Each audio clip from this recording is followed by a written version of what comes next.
2-3 लाख लोगों का गैदरिंग होने की वजह से पुलिस लोग गाड़ियाँ लाते रहे और लोग लगातार आते रहे। आखिरकार पुलिस कमिश्नर परेशान हो गया कि अभी हमारे पास तो फोर्स है नहीं। 8,000 फोर्स मंगाया था उन्होंने और 200 किलोमीटर दूर तक गाड़ियाँ हमारी रोकी। मतलब लगभग 50,000 से ज़्यादा लोगों को और आने नहीं दिया गया इसके अंदर।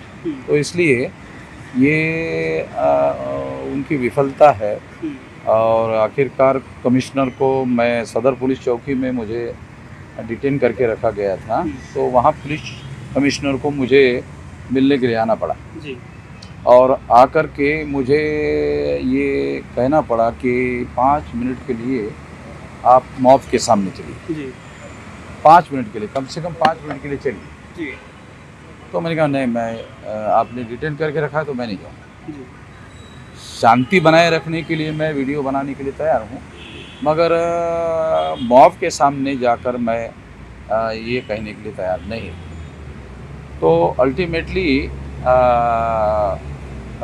उनकी हेकड़ी जो थी जी।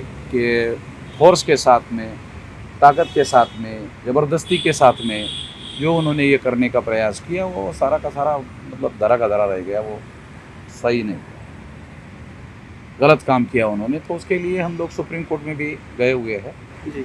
और जो आवश्यक कार्रवाई है आने वाले समय में वो भी हम लोग करेंगे। दिल्ली सरकार में मंत्री थे राजेंद्र पाल गौतम, उन्होंने 22 प्रतिज्ञा ली और उसके बाद अरविंद केजरीवाल जी ने उनका इस्तीफा लिया मंत्री पद से। और भाजपा ने आरोप लगाया कि 22 प्रतिज्ञा के जरिए हिंदू देवी देवताओं और उनके धर्म का अपमान किया है। इस पर नहीं, मौलिक बात तो ये है कि 26 जनवरी 1950 को संविधान लागू हुआ और 14 अक्टूबर 1956 को संविधान लागू होने के 6 साल के दरमियान बाबा साहब अम्बेडकर ने ये 22 प्रतिज्ञाएं कही।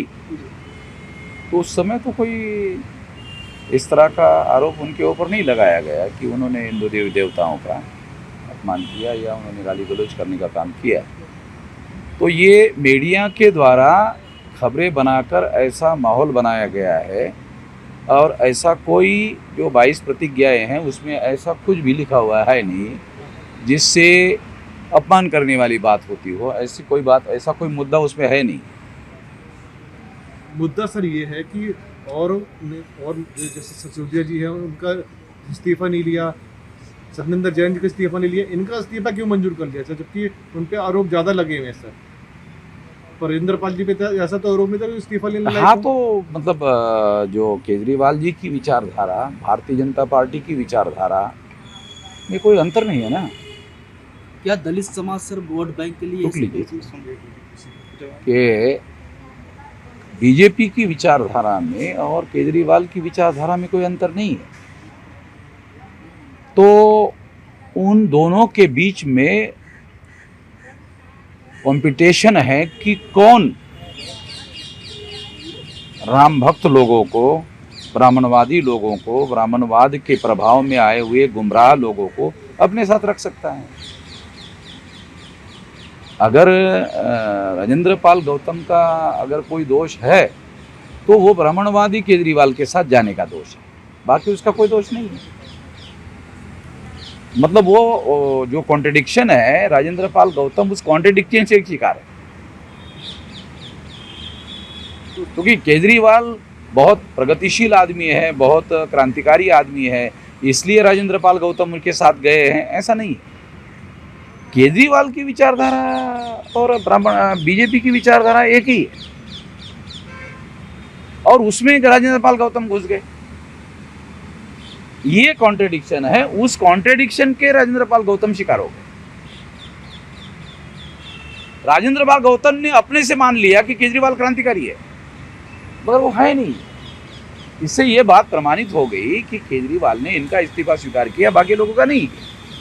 इस एक्शन से ये प्रूव हो गया कि केजरीवाल जी जिस विचारधारा को मानते हैं उसके हिसाब से उन्हें इस्तीफा लिया, मगर राजेंद्र पाल गौतम जी ने मिसअंडरस्टैंडिंग अपना कर लिया कि अरे यार केजरीवाल तो क्रांतिकारी आदमी है, उनके साथ जाना चाहिए। ये गलती केजरीवाल की नहीं है, ये गलती राजेंद्र पाल जी की है।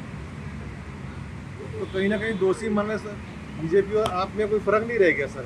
है ही नहीं ना, है ही नहीं, फर्क है ही नहीं। ये फर्क है तो फिर हम ही चले जाते, अगर में फर्क सर- होता तो। चुनाव में फर्क पड़ेगा सर इससे कुछ? है? चुनावों में जनता देखेगी सर कि क्या आम अभी क्या है, बीजेपी के पास में कुछ मुद्दे तो है नहीं, वो कुछ कर तो है नहीं रहे। वो इसी तरह का मीडिया को अपने साथ लेकर के हंगामा खड़ा करते रहते हैं। जो मूल मुद्दे हैं उन मूल मुद्दों को सॉल्व करने की दृष्टि से तो वो कुछ करते नहीं है। और नरेंद्र मोदी जी 2024 के लिए अलग अलग मंदिरों में जाकर अपना भजन कीर्तन करने का काम कर रहे हैं, अभी या उनके लिए करोड़ों रुपए जो है जनता के टैक्स के वो दे करके मंदिरों का वो करने का काम कर रहे हैं। जिस तरह से नागपुर में मार्च किया तो उसका आप कैसा मैसेज समझते हैं? सारे देश भर में जो हम हमारे से सहमत नहीं थे सारे सहमत हो गए जी कि एक वामन मेश्राम ही है जो आरएसएस के हेडक्वार्टर पर मोर्चा लेकर जाने के बारे में सोच सकता है। तो हमने केवल सोचा नहीं, लेकर जाने का काम किया और 2-3 लाख लोग इकट्ठा किया सारे देश भर से। जिस तरह ऐसा किसी के दिमाग में भी नहीं आ सकता, वो हमने करके दिखाया। जिस तरह आपकी बदसलूकी हुई उन पुलिस वालों की कोई कार्रवाई कोई कदम हुआ? है? जिस तरह आपके बदसलूकी हुआ है उस पुलिस वालों के खिलाफ कोई कदम उठाए हैं? वो तो कोर्ट में जा रहा है मैम। जैसे फॉर एग्जांपल उन्होंने, कमिश्नर ने कहा कि हमें डिटेन करने के पहले नोटिस दिया। झूठ है, उसका हमारे पास सबूत है। डिटेन करने के पहले मेरे पास वीडियो है कि मैंने उन पुलिस अधिकारियों को डिटेन करने के पहले मुझे नोटिस देने के लिए कहा, उसके वीडियो है। उन्होंने कोई नोटिस नहीं दिया, वो डिटेन करके लेके गए और फिर छोड़ने के बाद दिया तो हमने वो नोटिस स्वीकार करते हुए उसमें टाइम लिखा, तो वो डॉक्यूमेंट्री एविडेंस हो गया कि उन्होंने नोटिस नहीं दिया। अब ये जो पुलिस कमिश्नर का बयान जो झूठा बयान है उसी को आधार बनाकर उसके खिलाफ केस हो जाएगा, उसके खिलाफ डिफेमेशन का भी केस हो जाएगा, उसके खिलाफ एट्रोसिटी का भी केस हो जाएगा। दोनों केस डाल रहा हूँ। ये दोनों केस डालने का ऐलान मैंने 9 तारीख को किया, 9 तारीख को, और 9 तारीख को इसी वजह से पुलिस कमिश्नर ने जब मेरा बयान देखा तो 7:33 को उन्होंने मेरे खिलाफ एफआईआर कर दिया। 5 तारीख के भाषण के लिए एफआईआर किया 9 तारीख को, भाषण मेरा है 5 तारीख को, और वहाँ वो कह रहे हैं कि मैंने गैर कानूनी बातें की। बल्कि मैंने वहाँ ये कहा कि अगर कोई गैर कानूनी तरीके से हमारे आंदोलन में गड़बड़ी करने की कोशिश करेगा तो मैं उसको पुलिस को हैंड ओवर कर दूंगा। मैं तो ये बात कहा, वो वीडियो हमारे पास सारा का सारा रिकॉर्डेड है। सर 2024 का चुनाव नज़दीक आ रहा है, इस विषय में आपका संगठन और किस तरफ जाने की? देखो, अब मैं जिस संगठन और आंदोलन की बात कर रहा हूँ, भारत मुक्ति मोर्चा और बहुजन क्रांति मोर्चा, कोई राजनीतिक दल तो है नहीं, मगर 2024 में बीजेपी चुनाव जीत कर नहीं आए इसके लिए हम कोशिश करेंगे। क्या बीएसपी को आप समर्थन करेंगे? बीएसपी को खत्म करने की कोशिश करेंगे, ऐलानिया कह रहा हूँ, खत्म करने की कोशिश करेंगे। मायावती का चैप्टर क्लोज करना बहुत ज़रूरी है, क्योंकि रिपब्लिकन पार्टी ने महाराष्ट्र में जो मतलब गंदा खेल खेला, वो सेम गंदा खेल अभी मायावती खेल रही है। उसका खात्मा बहुत ज़्यादा ज़रूरी है। बीजेपी में और मायावती में कोई अंतर नहीं है। तो सर आपके हिसाब से 2024 में कौन सी पार्टी आनी चाहिए? 2024 में किसकी पार्टी की सरकार बननी चाहिए? इसी से रिलेटेड बीजेपी को खत्म करने के लिए मतलब दानव और राक्षस में से चुनना पड़े तो हम चुनेंगे।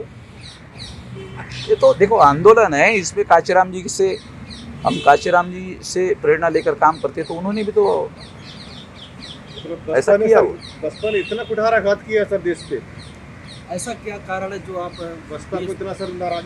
मायावती के प्रति आप लोगों का प्रेम जो है ना, मुझे हैरानी होती है, ऐसा क्या बड़ी हैरानी होती है। क्या आप किया? लोगों का प्रेम मुझे बड़ा हैरानी लगता है। पत्रकारों का, तुम आप कार्यकर्ता हो कि पत्रकार हो? पर सर उनकी मुझे लगता तो है नहीं कि आप पत्रकार हो। उनकी जानकारी तो जनता को दिखानी नहीं सर, उसके लिए आपसे पूछना चाह रहे हैं कि बसपा ने ऐसा क्या किया जो उसको आप धरातल से हटाना चाहते हैं? देखो, बसपा के 5 साल उसकी ये रही, 5 साल में अगर वो चाहे तो हमारे लोगों के लिए रिजर्वेशन इन प्रमोशन का कानून बना सकती थी। हाई कोर्ट ने कहा भी आप कानून बना सकती है, आप बनाइए। बगैर कानून के आप ऐसा नहीं कर सकती, रिजेक्ट कर दिया, सुप्रीम कोर्ट ने भी रिजेक्ट कर दिया। एक एग्जाम्पल के तौर पर बता रहा हूं, आपको पता है कि एट्रोसिटीज का जो कानून है उसके लिए जो सर्कुलर मायावती ने निकाला कि किसी भी एट्रोसिटी करने वाले लोगों को जांच पड़ताल पुलिस के द्वारा किए बगैर और सबूत मिले बगैर किसी प्रकार की कोई कार्रवाई नहीं की जाएगी। पुलिस वाले जांच पड़ताल में हमारे लोगों के फेवर में काम करते हैं कई सारे देश भर में नहीं करते। और जनगणना के वैसे में सर कुछ कह सकते, जनगणना ओबीसी की जाति आधारित जनगणना हमारे चौधरी विकास पटेल जी है, वो राष्ट्र सारे देश भर में अभी हम लोगों ने 29 नवंबर को भारत बंद कर रखा है, ऐलान किया हुआ है, भारत बंद होगा। शुरुआत कहाँ से करेंगे सर? अरे भारत बंद भारत से शुरू होगा कि अमेरिका से शुरू होगा? किस राज्य से? किस राज्य से शुरू करेंगे? भारत एक साथ एक ही दिन? हाँ, भारत बंद का मतलब एक राज्य में नहीं होता है। भारत में हमारे देखो, हमारा संगठन है 31 राज्यों में 567 जिलों में 4000 से ज्यादा तहसीलों में 22,000 से ज्यादा ब्लॉक में और 1.5 लाख से ज्यादा गाँव में है। अभी 674 जिलों में बंद होगा। अभी ये निर्णय हम यहाँ हो गए और 150 लोगों को जो 674 जिले बचे हुए हैं, मतलब 100-125 बचे हैं, उनमें एक एक आदमी को मैं भेज रहा हूँ। ये 3 महीने में 674 जिलों में फैल जाएगा। और आज की तारीख में जिसे फुले शाह अम्बेडकर का आंदोलन कहते हैं, ये हमारे आंदोलन के अलावा अभी कोई है नहीं, कोई लड़ता हुआ नहीं है। बीजेपी के लोग मायावती को डरा रहे हैं और मायावती डर रही है। डरपोक आदमी हमारी लड़ाई लड़ सकते हैं। अरे भिड़ने वाले लोग चाहिए। अम्बेडकरवाद का दूसरा नाम है भिड़ना। और फिर आरएसएस के हेडक्वार्टर पर जाके भिड़ना, ऐसा दिमाग में भी मायावती के आ सकता है। मायावती को या तो काशीराम जैसा मेंटोर चाहिए या तो वो सतीश मिश्रा जाए। वो बगैर मेंटोर को कोई काम नहीं कर सकती। मायावती बगैर मेंटर को काम नहीं कर सकती। मेरी बात समझ रहे हैं क्या? इसका कोई सवाल है तो पूछो। पीएफआई के बारे में सर एक 2 लाइन सर।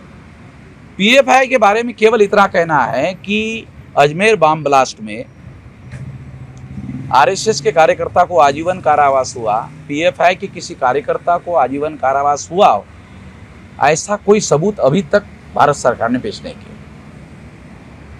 और इस पर बैन लगा दिया, उसको आजीवन कारावास होने के बावजूद भी बैन नहीं लगाया। नहीं है, समझ में नहीं आ रहा है।